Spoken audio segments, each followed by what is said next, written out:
Hello， 大家好，欢迎回到外媒看中国，我是安博然。The Western media was in a flutter again after a Chinese warship apparently bullied Washington by coming dangerously close to a US destroyer. That sounds quite terrifying, doesn't it? I wonder where that happened. Was it off the coast of Hawaii? Maybe near California? No, in fact, it wasn't anywhere near the United States. It happened all the way over here between China's mainland and the island of Taiwan. Today, we'll take a closer look. This is Reports on China. I am Andy Boreham in Shanghai. Let's get reporting.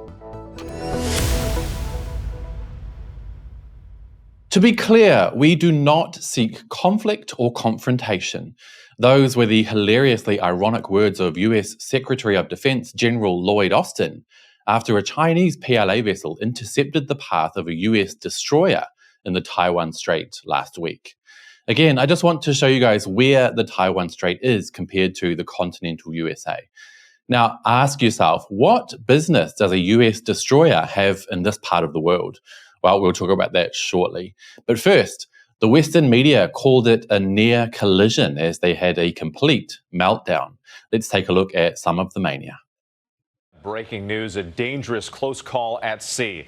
A Chinese warship nearly colliding with a U.S. destroyer near Taiwan. It's just the latest in a series of provocative moves by the Chinese military.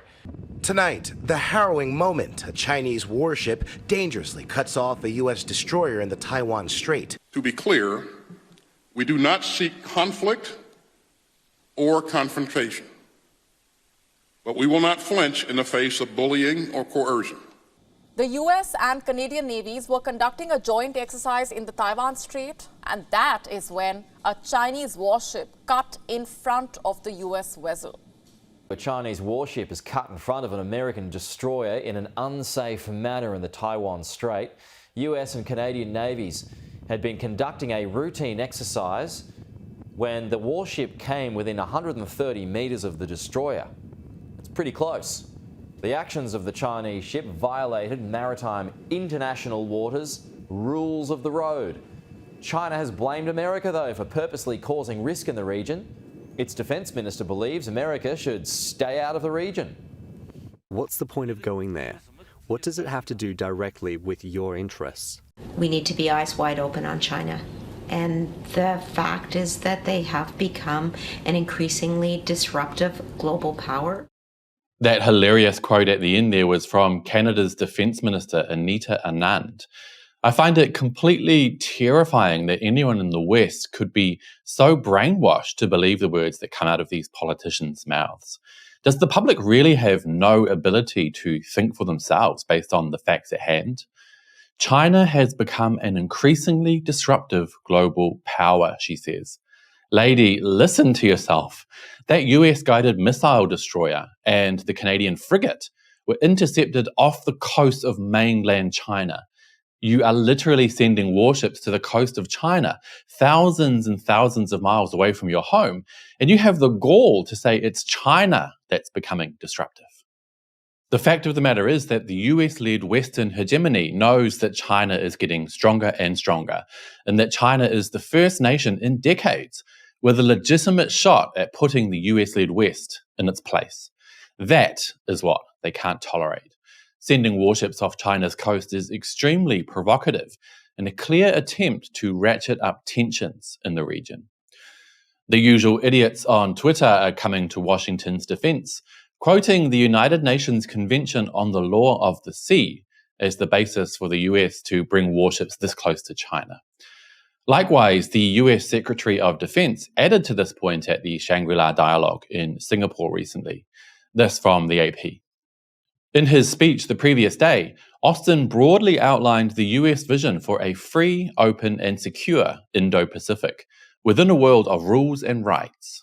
But that's a moot point because, first and foremost, Washington itself refuses to ratify the convention. Why would you try to use a law that the US won't even enact itself to defend US actions on the sea? By the way, China was one of the first signatories to the convention. Rules for thee, but not for me.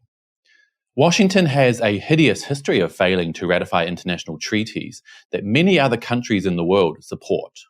Apart from this US Convention on the Law of the Sea, which 168 states, including China, have enacted, the US has also failed to ratify many others, including the Convention on the Elimination of All Forms of Discrimination Against Women, ratified by 189 states, the Mine Ban Treaty, which aims to end the use of anti-personnel landmines around the world and is supported by 164 states, and the Comprehensive Nuclear Test Ban Treaty, ratified by 170 states who wish to outright ban nuclear testing.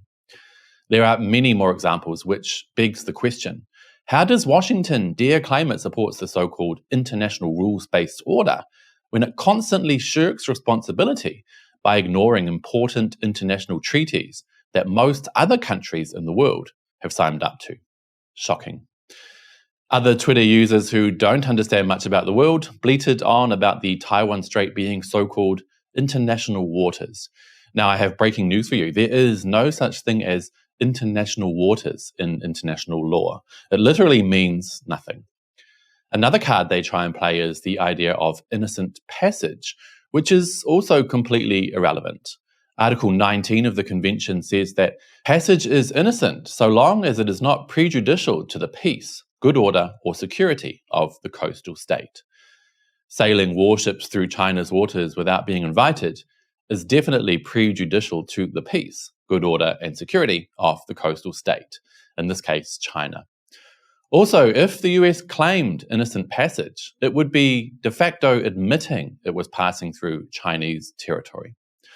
On top of that, since Taiwan is internationally recognized, even by the United States, as a territory of China, as per the One China principle, the entire Taiwan Strait is the sovereign territory of China, made up of 12 nautical miles from the territorial boundary, plus another 12 nautical miles, which is the contiguous zone. Then between that is China's exclusive economic zone. With that in mind, the US bringing warships into the Taiwan Strait is nothing less than extremely provocative. Can you imagine if the PLA brought their warships 24 nautical miles off the coast of California or 24 nautical miles off the coast of Hawaii? What would Washington say? What would the Western media say? Well, I'm telling you right now, it would be complete pandemonium. China is preparing to invade. China is about to start a war, and so on and so on. You can just imagine it, right?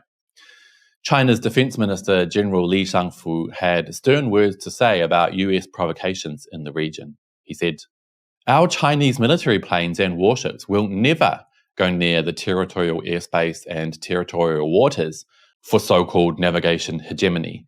The best way is for all countries, especially the military planes and warships of all countries, not to go hanging around in other countries' territorial waters and territorial airspace." Makes a lot of sense, doesn't it? Regardless of whatever the so-called international law says about navigation of the sea, isn't it just a better idea to not be a dick and go around purposely causing trouble? Let's do another comparison. You own a house in the suburbs. It's your property, and people cannot enter your property without permission. People can walk by on the public footpath. That's not a problem. But imagine if every month a group of thugs with machine guns and knives kept walking slowly past your house and looking in.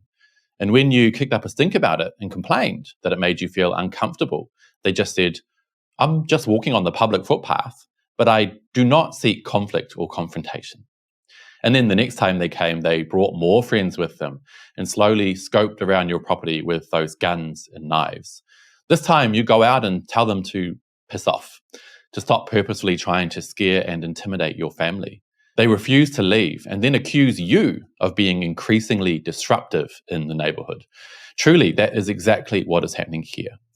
So regardless of what international law says about navigation of the sea, and trust me, most parts are debatable, sailing warships so close to another country when you know they don't want you to is just a bit of a dick thing to do. Like China's defense minister said, keep your warships away from other countries, especially when you know what you're doing is just designed to annoy people and raise tensions. Don't be a dick, America. Anyway, you guys, that's about it for today. But as always, I'd love to know what you have to say. Do let me know down below. And don't forget to hit like and subscribe if you haven't already. Also, I checked out my stats recently and saw that about half of my regular viewers are not subscribed. please consider doing so if you like the channel. It does make a huge difference. See you all next time. Bye-bye.